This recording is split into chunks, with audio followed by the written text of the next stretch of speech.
মুহতারাম হাজিরিন, এই পর্যায়ে আপনাদের সামনে গুরুত্বপূর্ণ তাকরীর নিয়ে আসছেন আমাদের আজকের এই আজিমুশ-শান ওয়াজ মাহফিলের অন্যতম প্রধান আকর্ষণ, আন্তর্জাতিক খ্যাতি সম্পন্ন মুফাসসিরে কুরআন, এদেশের কোটি কোটি মুসলিম জনতার বীর সিপাহ সালার খতিবে বাঙ্গাল আল্লামা জুনাইদ আল হাবিব হাফিজাহুল্লাহ ওয়া রাআ হযরতকে মাহফিল ইন্তেজামিয়া কমিটির পক্ষ থেকে ওনার গুরুত্বপূর্ণ বয়ান ও নসিহা পেশ করার জন্য সবিনয় অনুরোধ জানাচ্ছি।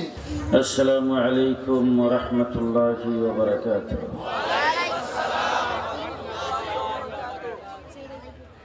মোহব্বতের সাথে দুরূদ শরীফ পড়ব। আল্লাহুম্মা সাল্লি আলা মুহাম্মাদ ওয়া আলা আলি মুহাম্মাদ কামা সাল্লাইতা আলা ইব্রাহিম ওয়া আলা আলি ইব্রাহিম ইন্নাকা হামিদুম মাজিদ।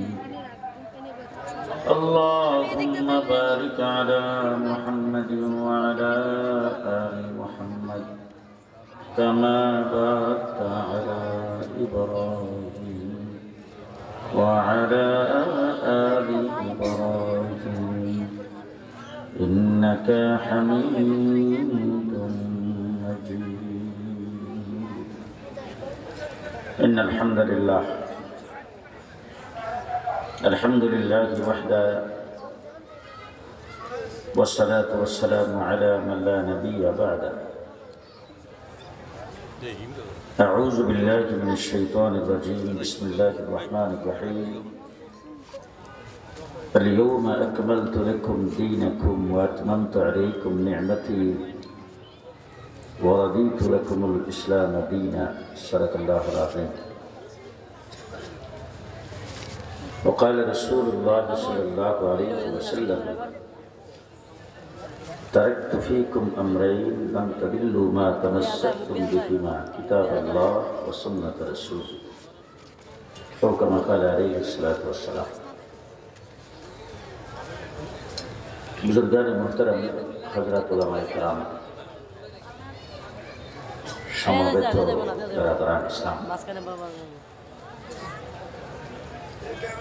সমাজের অসংখ্য অগণিত মানুষের মধ্য থেকে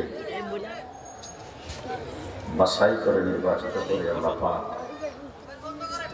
আমাদেরকে জান্নাতের বাগানের জন্য কবুল করেছেন। আপনারা খুশি নেবে যান। আপনারা যারা এখানে আসছেন, এখন যেখানে বসেছেন এই জায়গাটা জান্নাতের বাগান। কিসের বাগান? এটা মনে হয় গত বছর সংসদে বিল পাস হয়েছে যে এই মজলিসটা জান্নাতের বাগান। এটা কে বলেছে? মুহাম্মদুর রাসূলুল্লাহ সাল্লাল্লাহু আলাইহি ওয়াসাল্লাম। কিয়ামত পর্যন্ত এই ধরনের মজলিস জান্নাতের বাগানে থাকবে, কোনো পরিবর্তন হবে না। আমাদের বাংলাদেশে মানুষের বানানো সবচাইতে দামি জায়গা নাম হলো বঙ্গভবন, 2 নম্বরটার নাম হলো গণভবন, এরপরে সচিবালয়, সংসদ ভবন। সবচাইতে দামি জায়গা না? আপনি ইচ্ছা করলে কি বঙ্গভবনে যাইতে পারবেন? যে অসম্ভব। 4-5 মাস আগে অন্তর্বর্তীকালীন সরকারের শপথ অনুষ্ঠান হয়েছে। 5 তারিখে সরকারের পতন হয়েছে, 8 তারিখ সন্ধ্যার পরে রাত্রে 8টায় শপথ অনুষ্ঠান। 6 তারিখ থেকে সারা বাংলাদেশে আলোচনা পর্যালোচনা শুরু। অল বাংলাদেশের প্রত্যেকটা মানুষ অন্তর্বর্তীকালীন সরকারের শপথ অনুষ্ঠানের খবর জানেন, কিন্তু অনুষ্ঠানে সবাই কি যাইতে পারছে? কিছু লোকজন কি যায় নাই? 3300 মতো মানুষ সেখানে উপস্থিত হয়েছেন। 3300 সাথে আরো অন্তত 5000 লোক গেটের বাইরে ছিলেন যারা যাইতে পারে নাই। 3300 ওখানে কিভাবে উপস্থিত হলো?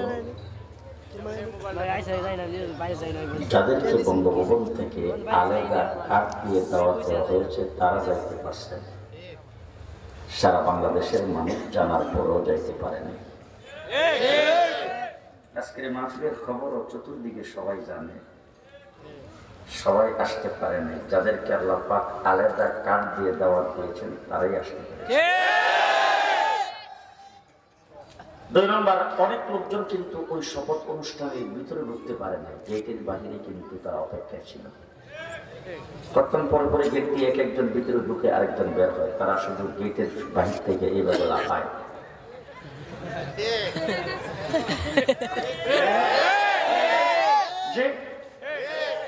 যে মানুষগুলি ছিল বাহিরে ছিল, ভিতরে ঢুকতে পারে নাই, তারা কার্ড চেকিং এ ধরা পড়ছে গেটে।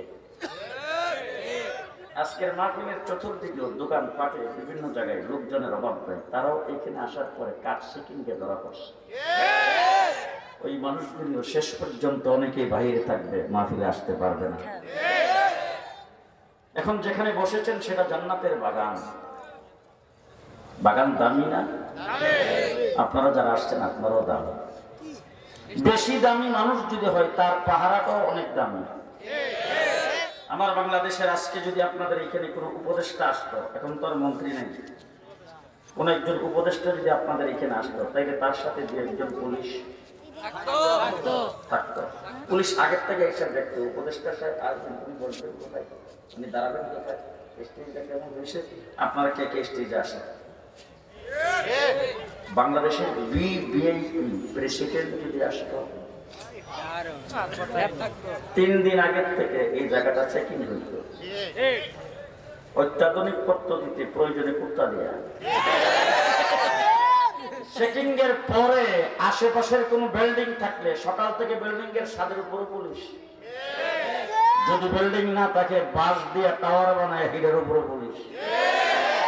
কারণ হলো তিনি ভিভিআইপি, ওনাকে শুধু নিচ থেকে পাহারা দিলে হবে না, উপরেও পাহারা দেওয়া লাগবে। আপনারা যারা জান্নাতের বাগানে বসেছেন, আল্লাহ পাক আপনাদেরকে এমন ভাবে দয়া করেছেন, এত মায়া করেছেন, এত মর্যাদা আল্লাহ পাক আপনাদেরকে দিয়েছেন। আপনাদের চতুর্দিকে শুধু নিচে ফেরেশতা না, একজন ফেরেশতার কাঁধে আরেকজন বসে জমিন থেকে আসমান পর্যন্ত পাহারা। এর ভিতরে আছেন খুশি না বেজার? আপনারা যতক্ষণ পর্যন্ত উলামায়ে কেরামের জবান থেকে কথাবার্তা শুনতে থাকবেন, ততক্ষণ আল্লাহ পাকের রহমত আপনাদের উপরে বর্ষণ হতে থাকবে। নাযালাত আলাইহিমুস সাকিনা, আই নাযালাত আলাইহিমুর রাহমা। আমার সামনে আপনারা বসে আলোচনা শুনছেন কোরআন এবং হাদিস থেকে, আপনাদের আলোচনা করতেছেন আল্লাহ পাক ফেরেশতাদের মজলিসে। এমন একটি মাহফিলে বসতে পারে খুশি সবাই। খুশি হইলে যদি আওয়াজ করে বলবেন আলহামদুলিল্লাহ, আরো জোরে বলতে হবে আলহামদুলিল্লাহ। এই আওয়াজ হলো মুসলমানের আওয়াজ। কার আওয়াজ? আরো আসতে করেন, কার আওয়াজ? মুসলমানের আওয়াজ। খুব ভালো করে মনে রেখেন, মুসলমান অস্ত্রের বিনিময়ে বিশ্ব জয় করে নাই, আল্লাহু আকবারের আওয়াজের মাধ্যমে জয় করেছে। হযরত আব্দুল্লাহ ইবনে মুবারক, নাম তো জীবনও শুনেন নাই, আমিরুল মুমিনিন ফিল হাদিস যাকে বলা হয়, হযরত আব্দুল্লাহ ইবনে মুবারক হজের সফর করে বাগদাদ নগরীতে আগমন করেছেন। বাগদাদের জামে মসজিদে তিনি বসছেন। বাদশা হারুনুর রশিদ সিংহাসনে বসা, হঠাৎ একটা বিকট শব্দ শুনছেন, বাগদাদ নগরী কেঁপে উঠছে। তিনি সাথে সাথে তখন তার গোয়েন্দা বাহিনী লোকজনকে প্রেরণ করেছেন, আমার রাজধানীর মধ্যে, আমার রাষ্ট্রের রাজধানী বাগদাদে এত বড় বিকট শব্দ কোথা থেকে হলো। গোয়েন্দা বাহিনীর লোকেরা রিপোর্ট সংগ্রহ করে ওনাকে রিপোর্ট দিয়েছেন, স্যার আব্দুল্লাহ ইবনে মুবারক হজের সফর করে বাগদাদ নগরীতে আসছেন, বাগদাদের জামি মসজিদে তিনি উঠছেন। ওনার বক্তবৃন্দরা ওনার কাছ থেকে দোয়া আনতে গেছেন, সালাম মুসাফা করতে গেছেন, সাক্ষাৎ করতে গিয়েছেন, ওনার সান্নিধ্যে সহবত হাসিল করার জন্য গিয়েছেন। ওই বক্তবৃন্দ হাজার হাজার চতুর্দিক থেকে এসে জমা। এমন সময় তিনি হাসি দিয়েছেন। মুসলমান হাসি দিলে কি বলে? উনি হাসি দিয়া আলহামদুলিল্লাহ বলছেন, সাথে সাথে বক্তবৃন্দ যারা শুনছেন হাসির জবাবে ইয়ারহামুকাল্লাহ বলেছেন বাগদাদ নগরী কাইপা উঠছে। এটা হলো মুসলমানের আওয়াজ। কার আওয়াজ? কার আওয়াজ? আমরা এখানে যারা বসেছি সবাই মুসলমান তো? সবাই না।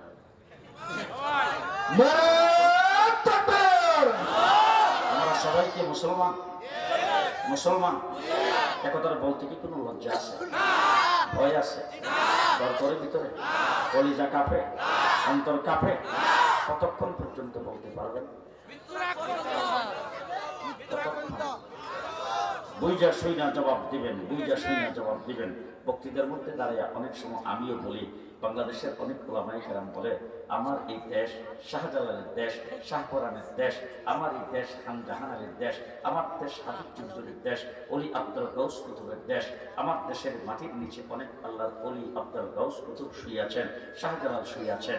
এই মাটি সম্পর্কে গর্ব করে আমরা এই কথাগুলি কিন্তু খুব আত্মতৃপ্তি সহকারে বলতে থাকি। কিন্তু একটা জিনিস কি চিন্তা ভাবনা করছেন? আজকে ফিলিস্তিনের মুসলমানদের উপর যে নির্যাতন হচ্ছে, ফিলিস্তিন নবীদের দেশ। কমপক্ষে 70,000 নবী জন্মগ্রহণ করেছেন ফিলিস্তিনে, কমপক্ষে 70,000 নবী জন্মগ্রহণ করেছেন ফিলিস্তিনের জমিনের নিচে। হাজার হাজার নবী শুয়ে আছেন। সেই জায়গায় যদি এই অবস্থার সৃষ্টি হয়, আমার বাংলাদেশের 3 দিকে ভারতে ঘেরা, একদিক সাগর, যেখানে বাবরি মসজিদকে ভেঙে দেওয়া হয়েছে, যেখানে মুসলমানদেরকে গুরু জবাই করতে দেয় না, যেখানে গুজরাটে মুসলমানদেরকে হত্যা করা হয়েছে, যেখানে মসজিদের ভিতরে ঢুকে সাজদারত মুসলমানদেরকে পিটানো হয়েছে, যেখানে গুরু জবাই কুরবানির গোশত রাখার দায়ে, ফ্রিজের মধ্যে গোশত রাখার দায়ে মুসলমানদেরকে নির্যাতন করা হয়েছে, যেখানে কাশ্মীরের মুসলমানদের উপর 70 বছর নির্যাতন চলছে। আমার বাংলাদেশ যদি পরাধীন হয়ে যায়, আল্লাহ না কোন দেশের উপর যদি বিন্দিসি কোনো নজর পড়ে, এই দেশের মানুষগুলিকে যদি আইসা রাইফেলা বন্দুকের গুলি যদি তাদের সামনে তাক করা হয়, ওই মুহূর্তে কি মুক্তান করে বলতে পারবেন আমরা মুসলমান? কেন হতে পারে বলো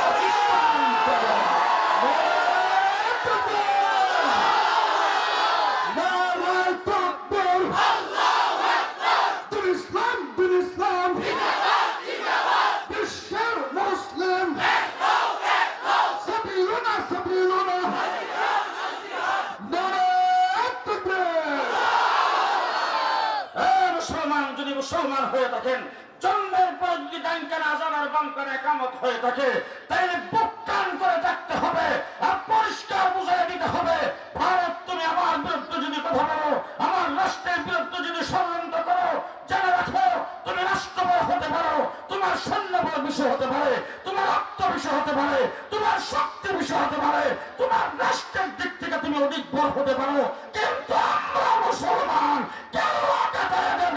ইমান দেব না।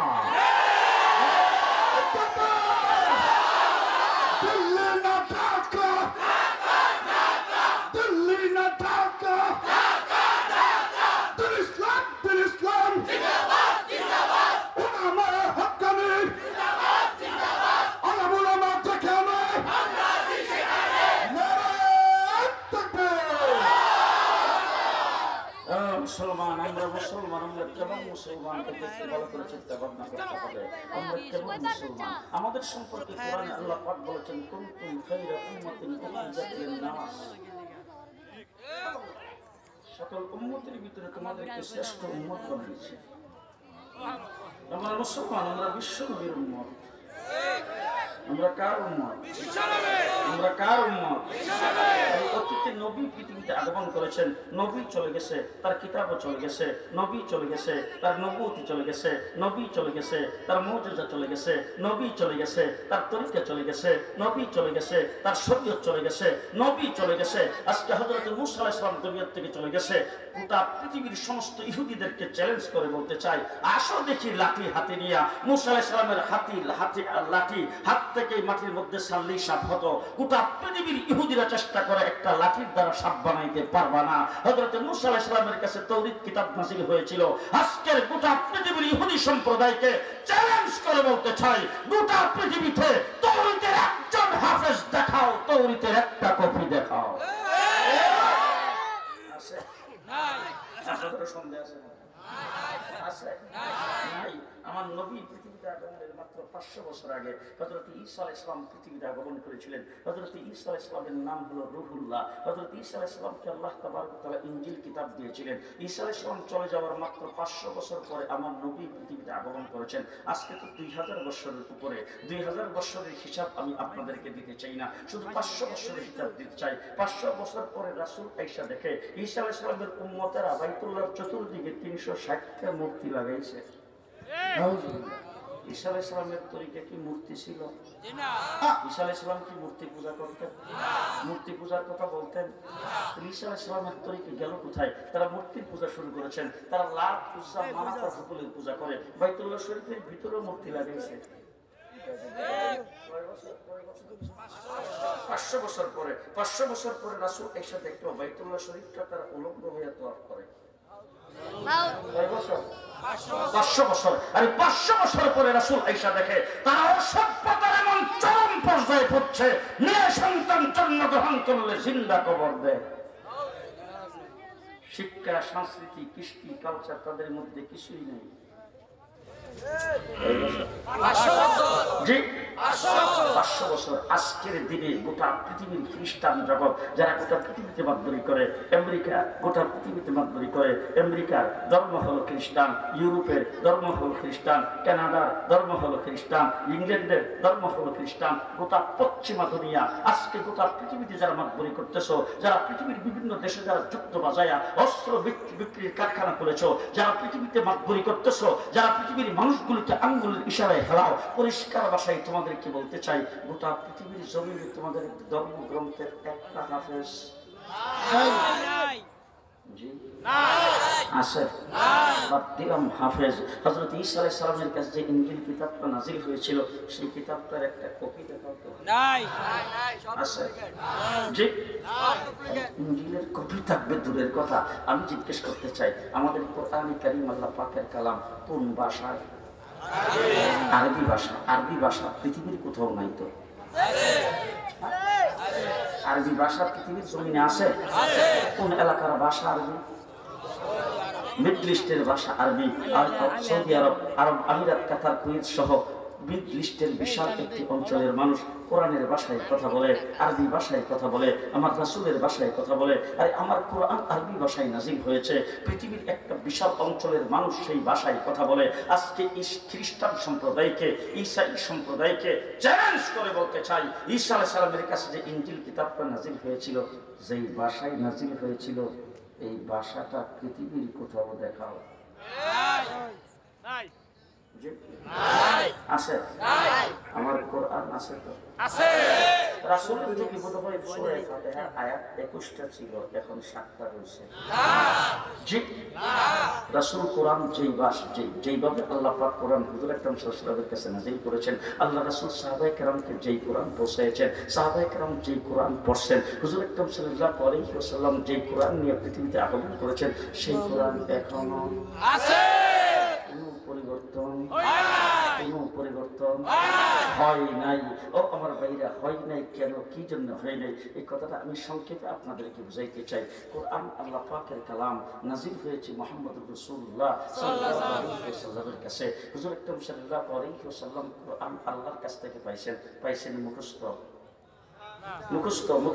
জিবরাইল আমিন কি লেখা কোরআন নিয়ে আসছেন না মুখস্থ? হুজুর আকরাম সাল্লাল্লাহু আলাইহি ওয়াসাল্লামের কাছে এসে কোরআন নাযিল করেছেন মুখস্থ নাযিল করার পরে হুজুর আকরাম সাল্লাল্লাহু আলাইহি ওয়াসাল্লাম এক পর্যায়ে জিহ্বাটা একটু নাড়া দিয়েছেন, মুখস্থ যাতে না ছুটে, ঢাকা পর্যন্ত যাতে ভালো করে পৌঁছানো যায়, যাতে কোনো প্রকার ভুল ভ্রান্তি না হয়। আল্লাহ পাকের এইটুকু সহ্য হয় নাই। আল্লাহর সাথে সাথে ডাক দিয়ে বলছেন, লা তুহাররিক বিহি লিসানাকা লিতাজালা বি ইন্না আলাইনা জামআহু ওয়া কুরআনা।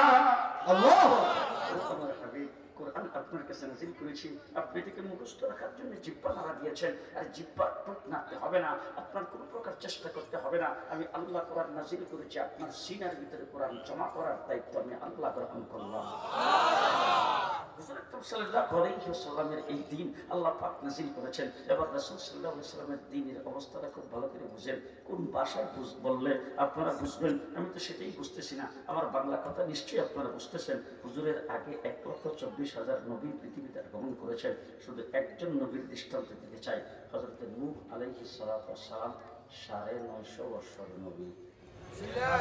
950 বছরে নূহ আলাইহিস সালাতু ওয়াস সালাম কোরআনে কারীমে আল্লাহ পাক একটা সূরা নাযিল করেছেন, সূরার নাম সূরা নূহ। সেই নূহ সূরার মাধ্যমে এবং কোরআনের বিভিন্ন জায়গায় আল্লাহ পাক হযরত নূহ আলাইহিস সালাম কিভাবে তার কওমকে দাওয়াত দিয়েছেন, রাত্রে দিয়েছেন, বিকালে দিয়েছেন, সকালে দিয়েছেন, দিনে দিয়েছেন, উঠতে দিয়েছেন, বইতে দিয়েছেন, শুইতে দিয়েছেন, এলান করে দিয়েছেন, চুপি চুপি দিয়েছেন, ইনফিরাদি ভাবে দিয়েছেন, ইস্তিমাই ভাবে দিয়েছেন। এমন ভাবে দাওয়াত দেওয়ার পরে 950 বছর দাওয়াত দিয়ে হযরত নূহ আলাইহিস সালামের উম্মতের সংখ্যা মাত্র 80 থেকে 82। কয়জন? 80 থেকে 82। জি, 80 থেকে 82। আমার নবীর উম্মতের সংখ্যা কত? অগণিত। এবার আসেন দেখে একটা সংক্ষিপ্ত হিসাব আমি আপনাদের সামনে দিতে চাই। আমার নবী মুহাম্মদুর রাসূলুল্লাহ সাল্লাল্লাহু আলাইহি ওয়াসাল্লাম 23 বছরের নবী। কয় বছর? 23 বছরের নবী মুহাম্মদুর রাসূলুল্লাহ সাল্লাল্লাহু আলাইহি ওয়াসাল্লামের নবুয়তি জিন্দেগি মাত্র 23 বছর। 23 বছরের 13টা বছর পর্যন্ত গেল নির্যাতনের ইতিহাস। রাসূল তাইফের জমিনে গেছে, সেখানে পাথরের বৃষ্টির মতো আঘাত খেয়েছে। রাসূল উঠি নাজিল হওয়ার পরে যখন সর্বপ্রথম দাওয়াত পেশ করেছেন, তখনই আবু লাহাব উঠে রাসূলের গায়ে পাথর মেরেছেন। আমার নবী সাল্লাল্লাহু আলাইহি ওয়াসাল্লাম রাস্তা দিয়ে হাইটে গেলে রাস্তার পায়ের নিচে তার কাঁটা বিছায় রাখা হতো। আল্লাহর নবী রাস্তা দিয়ে হাইটে যাচ্ছে, ময়লাগুলি এনে রাসূলের মাথার মধ্যে ঢেলে দেওয়া হতো। রাসূল হেরাম শরীফে সেজদায় গেছে, উটের নারী বুড়ি এনে রাসূলের পিঠের মধ্যে গাড়ির মধ্যে রেখে দিয়েছে। মুহাম্মদুর রাসূলুল্লাহ সাল্লাল্লাহু আলাইহি ওয়াসাল্লামকে সাহাবে আবি তালিবের ভিতরে 4 বছর পর্যন্ত জেলখানায় বন্দী করে রাখা হয়েছে। হযরত আবু বকর সিদ্দিককে পিটাইতে নাকের হাড়টি ভেঙে দেওয়া হয়েছে। হযরত বেলাল রাদিয়াল্লাহু তাআলা আনহুকে পিটাইতে তারপর উত্তপ্ত বালির মধ্যে শেষরায়া বুকের উপর পাথর চাপা দিয়ে রাখা হয়েছে। এইভাবে 13টা বছর পর্যন্ত নির্যাতনের পর নির্যাতন ভোগ করার পরে সাহাবায়ে কেরাম বাড়ি ঘরে থাকতে পারে নাই, সাহাবায়ে কেরাম সুস্থিরে নিঃশ্বাস ফেলতে পারে নাই। হুজুর আকরাম সাল্লাল্লাহু আলাইহি ওয়াসাল্লাম আল্লাহর হুকুমে হিজরত করে মদিনায় চলে গেছেন। মদিনায় চলে যাওয়ার পরে সাহাবায়ে কেরাম বউ বাচ্চা ফেলে গেছেন মক্কায়, সহায় সম্পত্তি মক্কায়, ব্যবসা বাণিজ্য মক্কায়, অর্থ সম্পদ মক্কায়, শুধুমাত্র জানটা নিয়ে সাহাবায়ে কেরাম চলে গেছেন মদিনায়। সেখানে যাওয়ার পরে হুজুর আকরাম সাল্লাল্লাহু আলাইহি ওয়াসাল্লাম সাহাবায়ে কেরামের মাথা গুজাইবার জায়গা নাই, পায়ের নিচে মাটি নাই, পরনের কাপড় নাই, খাবারের ব্যবস্থা নাই। আল্লাহর নবী আনসার সাহাবায়ে কেরাম, মদিনার সাহাবায়ে কেরাম যারা ছিল তাদের সঙ্গে একজন দুইজন করে এক একজনের ঘরে লজিং সিস্টেম বাই বানায়া তার সঙ্গে বাই পাঠায়া তারপরে থাকার ব্যবস্থা হুজুর করতেছেন। এমন সময় আবু জেহেল যাইয়া ডাক দিছেন, খেলা হবে। আবু জাহেল 1000-এর বাহিনী নিয়ে ডাক দিচ্ছেন, খেলা হবে। মদিনায়ও শান্তিতে থাকতে দেবে না। আমরা জেলখানায় ছিলাম, সেখানেও আমাদেরকে শান্তিতে থাকতে দেবে না। 2 বছর জেলে ছিলাম আমি, মামুনুল হক 3 বছর জেলে ছিল, 1.5 মাস রিমান্ডে ছিলাম, একদিনও শান্তিতে থাকতে দেয়নি। জেলখানার ভিতরে আমাদেরকে ফাঁসির সেলের ভিতরে রাখা হয়েছে। রাসূল হিজরত করে মদিনায় গেছে, সেখানেও শান্তিতে থাকতে দেবে না। আবু জাহেল যাই বলছে খেলা হবে। আল্লাহ রাসূল সাল্লাল্লাহু আলাইহি ওয়াসাল্লাম আল্লাহকে বলছেন, আবু জাহেল তো মদিনায় আমাদেরকে শান্তিতে থাকতে দেবে না, এখন কি করা? আল্লাহ বলেন, মক্কায় যেটা সহ্য করেছো এখন আর সহ্য চলবে না। মক্কায় প্রতিরোধ করো নাই, প্রতিহত করো নাই, মক্কায় প্রতিবাদ করো নাই, এখন থেকে যা কিছু আসবে প্রতিহত করতে হবে, প্রতিরোধ করতে হবে। মুহাম্মদুর রাসূলুল্লাহ সাহাবায়ে কেরামকে আহ্বান করেছেন। আল্লাহর নবী সাহাবায়ে কেরাম আসছেন, সেখানে আয়েশা সাহাবায়ে কেরাম রাসূল সাল্লাল্লাহু আলাইহি ওয়াসাল্লামের সামনে জমায়েত হয়েছেন। ভালো করিয়া হযরত মূসা আলাইহিস সালাতু ওয়াস সালামের সাথে বনী ইসরাঈলের সাহাবী ছিল, তার উম্মত ছিল 6 লাখ। খাওয়া খাদ্যের তো খুব অভাব ছিল।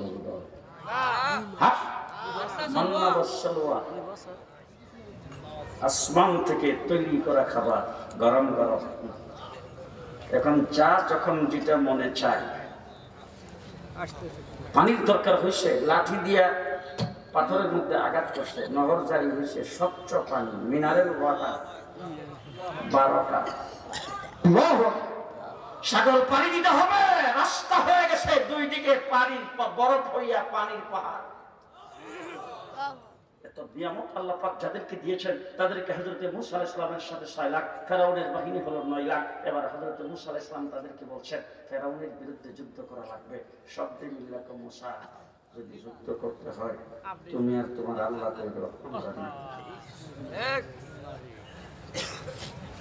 রাবার নবীর উম্মত এত নির্যাতিত, পায়ের নিচে মাটি নাই, মাথার উপর ছায়া নাই, পরনে কাপড় নাই, পেটে ভাত নাই। রমজান শরীফের মাস, শেষ রাত্রে সেহরি ঠিক মতন খেতে পারে নাই। রাসূল যখন আহ্বান করেছেন বদরে যায় যুদ্ধ করতে হবে, আবু জাহেল আসতেছে আক্রমণ করার জন্য, প্রতিহত করতে হবে, সাহাবায়ে কেরাম রাসূলের সামনে যায় বক্তব্য দিতে শুরু করেছেন। বক্তব্যটা মুখস্থ করে মনে রেখে বাড়ি যাবেন। রাসূল সাল্লাল্লাহু আলাইহি ওয়াসাল্লামের সামনে নিঃস্ব সাহাবায়ে কেরাম, পেটে ভাত নাই, মাথার উপরে ছায়া নাই, কেউ তাদের পক্ষে কথা বলার নাই। গোটা পৃথিবীর কোন জায়গা থেকে তাদের পক্ষে কেউ স্লোগান দেবে না, কেউ বিবৃতি দেবে না, তাদের পক্ষে কেউ মানববন্ধন করবে না। 313 জন সাহাবী আল্লাহর নবীর সামনে দাঁড়িয়ে পরিষ্কার ভাষায় বলছেন, ও আল্লাহর হাবিব, মূসা আলাইহিস সালামের উম্মত বলেছিল যদি ফেরাউনের সাথে যুদ্ধ করা লাগে তুমি আর তোমার আল্লাহ কইরো, আমাদের পেটে ভাত নাই, পরনে কাপড় নাই, মাথার উপর ছায়া নাই, পায়ের নিচে মাটি নাই, কিন্তু আমরা পরিষ্কার ভাষায় আপনাকে বললাম যতক্ষণ আমাদের দেহের ভিতরে প্রাণ থাকবে আপনার ডাইনে বামে সামনে পেছনে লড়াই করতেই থাকবো, করতেই থাকবো।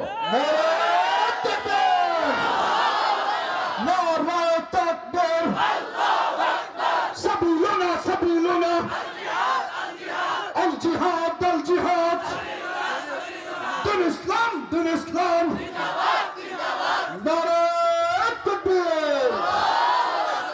ও মুসলমান, দিন কিভাবে আমাদের পর্যন্ত আসছে। সাহাবায়ে কেরাম পেটে পাথর বাঁধছে তবু মাথা নত করে নাই। পেটে পাথর বাঁধছে তারপরও বাতিলের সামনে মাথা নত করে নাই। মুহাম্মদ রাসূলুল্লাহ সাল্লাল্লাহু আলাইহি ওয়াসাল্লামের জন্য জীবনটা দিতে তারা কোনদিন কোনটা সহ করে নাই, সামান্যতম দ্বিধাবোধ করে নাই। হযরত সুমাইয়া ইসলামের সর্বপ্রথম শহীদ, মধ্যখানটা মনে পড়ছে বলে দিই, মনে রেখেন। হযরত সুমাইয়া একজন মহিলা, ইসলামের সর্বপ্রথম শহীদ। আজকে যদি মহিলারা কোথাও থেকে মাইকের আওয়াজ শুনে থাকে আর যদি আমার ওয়াজ শ্রবণ করে থাকেন, একটা কথাই ভালো করে মনে রাখবেন, আপনারা এত ভাগ্যবান। ইসলামের জন্য সর্বপ্রথম জীবন দিয়েছেন একজন ব্যক্তি, তিনি একজন মহিলা, তার নাম হযরত সুমাইয়া। সুমাইয়াকে উলঙ্গ করা হয়েছে, ভালো করে শুনুন, সুমাইয়াকে উলঙ্গ করা হয়েছে। তার দুইটা পায়ের সাথে রশি বাঁধছে, দুই সাইডে দুইটা গোড়া খাড়া করা হয়েছে, সেই গোড়ার সাথে পায়ের রশি বাঁধছে। বাইন্দা তারপরে আবু জাহেল সামনে দাঁড়াইছে তীর হাতে নিয়ে। আবু জাহেল তাকে বলতেছেন, ও সুমাইয়া, দুইটা রাস্তা এখনো সামনে বাকি আছে। একটা রাস্তা হলো তুমি শেষ হয়ে যাওয়া, আরেকটা রাস্তা হলো তুমি জীবিত থাকার, সুখে স্বাচ্ছন্দ্যে থাকার। সেই রাস্তাটা হলো তুমি খালি বলবা নবী মুহাম্মদকে ছেড়ে দিলাম, বলার সাথে সাথে রশির বাঁধ খুলে তোমাকে উন্নত মানের জামা কাপড় পরাইয়া তারপরে তোমাকে তোমার বাড়িতে পুরস্কৃত করে ফিরিয়ে দেওয়া হবে। আর যদি বলো না এখনো মুহাম্মদকে সারি নাই, তাহলে কি হবে তুমি নিজেই তো বুঝতেছো। সুমাইয়া গাল বেয়ে বেয়ে পানি ঝরতেছে, কোনো কথার উত্তর দিচ্ছে না। হঠাৎ করে আবু জাহেল ডাক দিয়ে, সুমাইয়া, মনে হয় ভয় পেয়ে গেছো। ভয় পাওয়ার তো কোনো কারণ নাই, আমরাই তো এখানে আসি। তোমার জবান থেকে তুমি শুধু বলবা মুহাম্মদকে ছেড়ে দিলাম, দেখো তোমার অবস্থা কি হয়। ভয় পাওয়ার কি কারণ, অপশন তো আসেই। যখন এই কথা বলেছেন তখন সুমাইয়া রাগান্বিত হয়ে চিৎকার করে ডাক দিয়ে বলছেন, ওরে কোলাঙ্গার আবু জাহেল, ভালো করে শুনে রাখ, তুই মনে করছো আমাকে শেষ করে দিবে? আমি এখন দুনিয়ার থেকে চলে যাব, আমার মরণ হয়ে যাবে, আমি ছিন্ন বিচ্ছিন্ন হয়ে যাব, আমার দেহটা এদিক সেদিক হয়ে যাবে, আমার দেহ ছিঁড়ে ফেরে শেষ হয়ে যাবে। এই জন্য বোধ হয় আমি চোখের পানি সেরতেছি। তোর ভয়ে মনে হয়, মৃত্যুর ভয়ে মনে হয় আমি চোখের পানি সেরতেছি। না না না, আমি মৃত্যুর ভয়ে চোখের পানি সারতেছি না, আমি চোখের পানি সারতেছি। আমাকে আল্লাহ পাক জীবন একটা দিয়েছেন, যদি আল্লাহ পাক শত শত জীবন দিতেন আর আমি একটা একটা করে নবী মুহাম্মদের জন্য দিয়ে দিতাম। আল্লাহু আকবার। কাকে বলে আশিকে রাসূল? মুহাম্মদুর রাসূলুল্লাহ সাল্লাল্লাহু আলাইহি ওয়াসাল্লামের সাহাবী, আল্লাহর নবী বদরের যুদ্ধে অংশগ্রহণ করছেন। সাহাবীর সংখ্যা 313। জি, 950 বছর নূহ আলাইহিস সালামের কয়জন? 82 জন। ভালো করে মনে রেখেন, 313 জন। এই 313 জন উম্মত মুহাম্মদুর রাসূলুল্লাহ সাল্লাল্লাহু আলাইহি ওয়াসাল্লামের ইসলামের সর্বপ্রথম যুদ্ধ বদরের যুদ্ধে, 1 বছর পরেই উহুদের যুদ্ধ, হুজুর আকরাম সাল্লাল্লাহু আলাইহি যুদ্ধে অংশগ্রহণ করেছেন। উম্মতের সংখ্যা 750। ভালো করে শুনেন, আমার দিকে খেয়াল আছে তো? আমার দিকে খেয়াল আছে তো? আপনাদের সবাই ব্লুটুথ অন করা আছে না? শেয়ারে অন করা আছে তো? হ্যাঁ, ভালো করে দেখেন। উম্মতের সংখ্যা 750 ষষ্ঠ হিজরিতে 6 বছরের মাথায় হুজুর আকরাম সাল্লাল্লাহু আলাইহি ওয়াসাল্লাম উমরা করতে যাইতেছিল। সুলাইবিয়া নামক জায়গায় রাসূলকে বাধা দেওয়া হয়েছে। সেখান থেকে চুক্তিবদ্ধ আবদ্ধ হয়ে সেখান থেকে রাসূল সাল্লাল্লাহু আলাইহি ওয়াসাল্লাম ফেরত আসছেন। ওই জায়গায় উম্মতের সংখ্যা 1400। মুহাম্মদুর রাসূলুল্লাহ সাল্লাল্লাহু আলাইহি ওয়াসাল্লাম অষ্টম হিজরিতে 2 বছরের মাথায় মক্কা বিজয় করেছেন। ফতে মক্কায় উম্মতের সংখ্যা 10,000। দশম হিজরিতে রাসূল 1,24,000 10 বছরে। ওই জায়গায় রাসূল উড়ির উপর সওয়ার, সেখানে আল্লাহ পাক আয়াত নাযিল করেছেন, আল ইয়াউমা আকমালতু লাকুম দীনাকুম। আল্লাহু আকবার। আজকের দিনে তোমাদের দিনকে তোমাদের জন্য অল কমপ্লিট। All complete. দিন কমপ্লিট হয়েছে, থাকবে আগামী 2041 পর্যন্ত।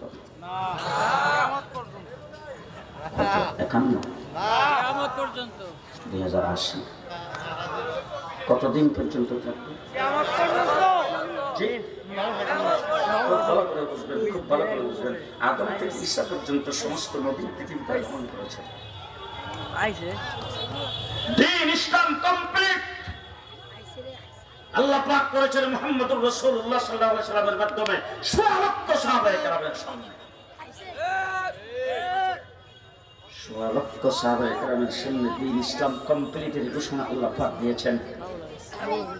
মুহাম্মদুর রাসূলুল্লাহ সাল্লাল্লাহু আলাইহি ওয়াসাল্লাম সাহাবায়ে কেরামের সামনে যখন এই দিন ইসলাম কমপ্লিটের ঘোষণা দিয়েছেন, দিন কমপ্লিট থাকবে কিয়ামত পর্যন্ত। সামান্যতম কোনো এদিক সেদিক হবে, কাট সাট ভিতরে নতুন করে কোনো কিছু ঢুকানো, দিন থেকে নতুন করে কোনো কিছু বের করা, কিছু কাটসাট করে বাড়ানো, কিছু কমানো। বাড়ানো যাবে না, কমানো আস্তে করে, আর আস্তে কম। বাড়ানো যাবে, কমানো যাবে না।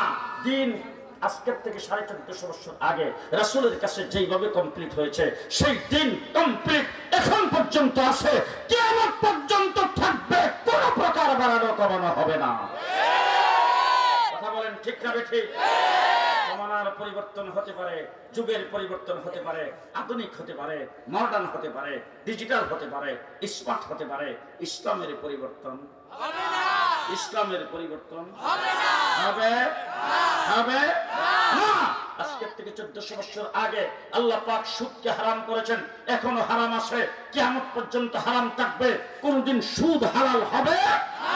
হবে না। আল্লাহ পাক সুদকে হারাম করেছেন, কিয়ামত পর্যন্ত হারাম থাকবে। পর্দাকে আল্লাহ পাক ফরজ করেছেন, কিয়ামত পর্যন্ত ফরজ থাকবে। 5 ওয়াক্ত নামাজ ফরজ করেছেন, কিয়ামত পর্যন্ত ফরজ থাকবে। নামাজ, ফজরের নামাজ যে টাইমে রাসূল করেছেন, এখনো এই টাইমে আছে, কিয়ামত পর্যন্ত থাকবে। কোন পরিবর্তন হবে না। কোন পরিবর্তন হবে না। হবে না। কেউ করতে পারবে না। কেউ করতে পারবে না। জমানা যত বড় ডিজিটাল হোক না কেন, জমানা যত বড় স্মার্ট হোক না কেন, যত শক্তি ধরে আসুক না কেন, ইসলামের বিরুদ্ধে কেউ দাঁড়াবে, যিনি দাঁড়াবে তার শক্তি সব শেষ হয়ে যাবে। তিনি শেষ হবে, ইসলাম শেষ হবে না। হবে না। হবে না। তাইফের জমিনে পাথর মারা হয়েছে, ইসলাম কিন্তু শেষ হয়ে যায় নাই। ভালো করে খেয়াল করে শুনবেন। আল্লাহর নবীর কান্দান শহীদ হয়েছে উহুদের লড়াইয়ে, ইসলাম কিন্তু শেষ হয়ে যায় নাই। মুহাম্মদুর রাসূলুল্লাহ সাল্লাল্লাহু আলাইহি ওয়াসাল্লামের মাথা দিয়ে লোহার করার লেগেছে, ইসলাম কিন্তু শেষ হয়ে যায় নাই। উহুদের যুদ্ধে মুসলমান সাময়িক পরাজয় বরণ করেছে, ইসলাম কিন্তু শেষ হয়ে যায় নাই। আল্লাহর নবীকে সবে আবি তালিবের ভিতরে গৃহবন্দী করে রাখা হয়েছে, ইসলাম কিন্তু শেষ হয়ে যায় নাই। হুজুর আকরাম সাল্লাল্লাহু আলাইহি ওয়াসাল্লামের সাহাবী হযরত আবু বকর সিদ্দিককে পিটাইতে পিটাইতে নাকের হাড়টি ভেঙে দেওয়া হয়েছে, ইসলাম কিন্তু শেষ হয়ে যায় নাই। হযরতে সুমাইয়াকে লজ্জাস্থানে তীর মেরে শেষ করে দেওয়া হয়েছে, ইসলাম কিন্তু শেষ হয়ে যায় নাই। হযরতে বেলালকে উত্তপ্ত বালির মধ্যে শেষরানো হয়েছে, বুকের উপর পাথর চাপা দিয়ে রাখা হয়েছে, ইসলাম কিন্তু শেষ হয়ে যায় নাই। মুহাম্মদুর রাসূলুল্লাহ সাল্লাল্লাহু আলাইহি ওয়াসাল্লাম হেরামে সেজদায় গেছেন, উটের নারী বুড়ি এনে রাসূলের পিঠের মধ্যে গালের মধ্যে রেখে দেওয়া হয়েছে, ইসলাম কিন্তু শেষ হয়ে যায় নাই। আল্লাহ রাসূল সাল্লাল্লাহু আলাইহি ওয়াসাল্লাম সহ সাহাবায়ে কেরামের উপরে নির্যাতন মুক্ত করেছেন, করেছেন, ইসলাম কিন্তু শেষ হয়ে যায় নাই। হুনাইনের যুদ্ধে মুসলমান পরাজয় বরণ করেছে, ইসলাম কিন্তু শেষ হয়ে যায় নাই। কারবালার ময়দানে হুসাইন শাহাদাত বরণ করেছে, ইসলাম শেষ হয় নাই ইসলাম শেষ হয়ে যায় নাই ইসলাম শেষ হয়ে যায় নাই যাই নাই। মুসলমানেরা খুব ভালো করে মনে রাখবেন, হযরত ইমামে আজম আবু হানিফা রাহমাতুল্লাহি আলাইহি জেলখানার ভিতরে বন্দী ছিলেন, জেলখানার ভিতরে তিনি ইন্তেকাল করেছেন। ইসলাম কিন্তু শেষ হয়ে যায় নাই। ইমাম বুখারীকে বুখারা থেকে বের করে দেওয়া হয়েছে, ইসলাম কিন্তু শেষ হয়ে যায় নাই। ইমাম আহমদ ইবনে হাম্বলকে তার উপর দৈনিক 80টা করে দুর্রা মারা হতো, ইসলাম কিন্তু শেষ হয়ে যায় নাই। ইমাম মালিককে পিটাইতে পিটাইতে তার হাত ভেঙে দেওয়া হয়েছে, ইসলাম কিন্তু শেষ হয়ে যায় নাই। ইমাম ইবনে তাইমিয়ার উপর নির্যাতন আসছে, ইসলাম কিন্তু শেষ হয়ে যায় নাই। হযরতে মুজাদ্দিদ আল-ফাসানির উপর নির্যাতন আসছে, ইসলাম কিন্তু শেষ হয়ে যায় নাই। সৈয়দ আহমদ বেরলভী শাহ ইসমাইল শহীদ বালাকুটের ময়দানে শাহাদাত বরণ করেছেন, ইসলাম কিন্তু শেষ হয়ে যায় নাই। শামিলির যুদ্ধে হাফেজ জামিল শহীদ হয়েছেন, আলেম উলামায়ে কেরামকে ফাঁসির কাস্টে ঝুলানো হয়েছে, 3.5 লক্ষ কোরআনের কপি আগুন দিয়ে জ্বালানো হয়েছে, 3.5 লক্ষ আলেমকে ইংরেজ পানিতে ডুবায়া আগুনে পড়ে মেরেছে, ইসলাম কিন্তু শেষ হয়ে যায় নাই।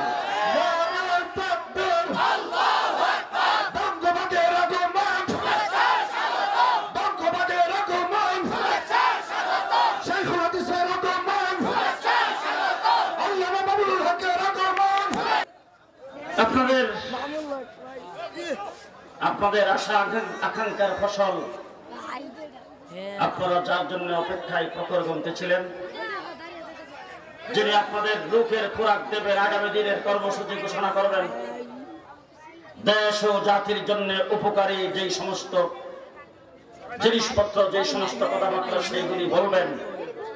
আমার শেষ কথা আমি আপনাদের সামনে যেটা বলতেছিলাম, আমার বাংলাদেশ স্বাধীন হয়েছে, পূর্ব পাকিস্তান হয়েছে, আইয়ুব খান ফ্যামিলি প্ল্যানিং আইন দিয়ে এই দেশের মানুষ থেকে ইসলামকে মুছে ফেলার চেষ্টা করেছেন। মোকাবেলা আমরা করেছি শামসুল হক ফরিদপুরি রাহমাতুল্লাহি আলাইহির নেতৃত্বে। ইসলাম শেষ হয়ে যায় নাই, বাংলাদেশ স্বাধীন হয়েছে।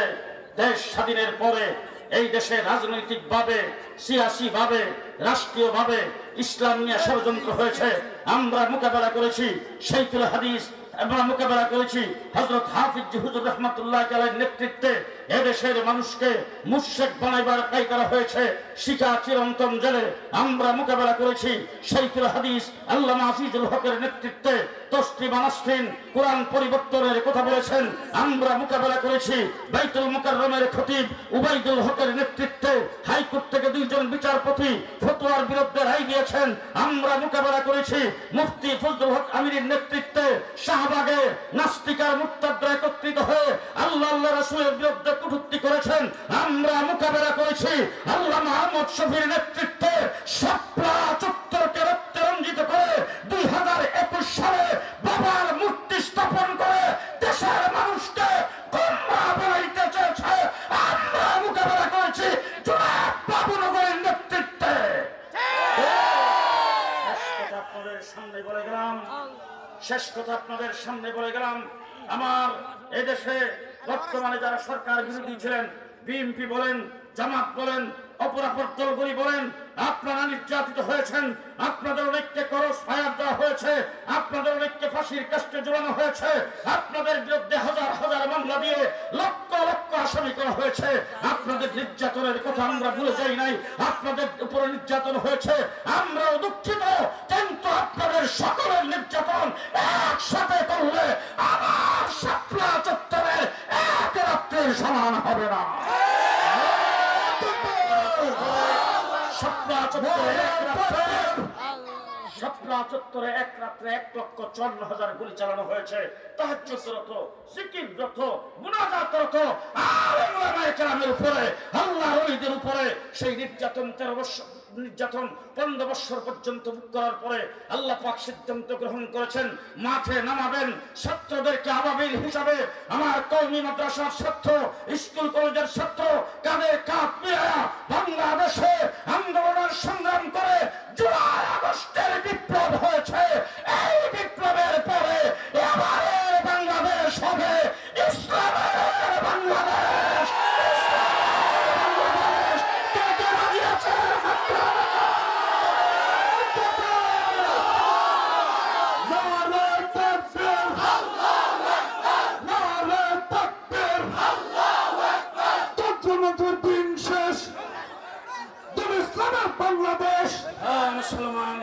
ইসলামের বাংলাদেশ করার জন্য যদি আবার মাঠে নামতে হয়, আবার যদি রক্ত দিতে হয়, আবার যদি স্বপ্ন চত্বরে যাইতে হয়, মুসলিম মিনাল্লাহ ফাতহুন করিম ওয়াবাশশিরিল মুমিনিন। আসসালামু আলাইকুম ওয়া রাহমাতুল্লাহি ওয়া বারাকাতুহু। তোমার কুদরতি পায়ে